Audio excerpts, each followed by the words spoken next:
Hey guys, today we're gonna see how to make a yummy homemade ice cream. Take a container, pour whipping cream in it,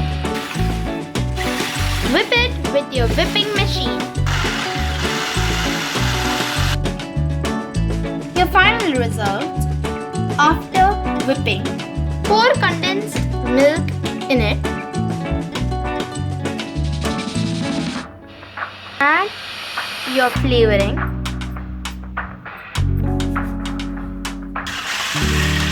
and whip it again.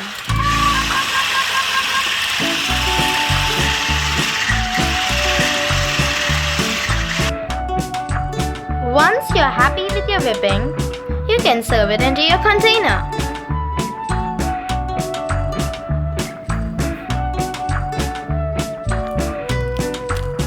You can add your toppings and stir it well.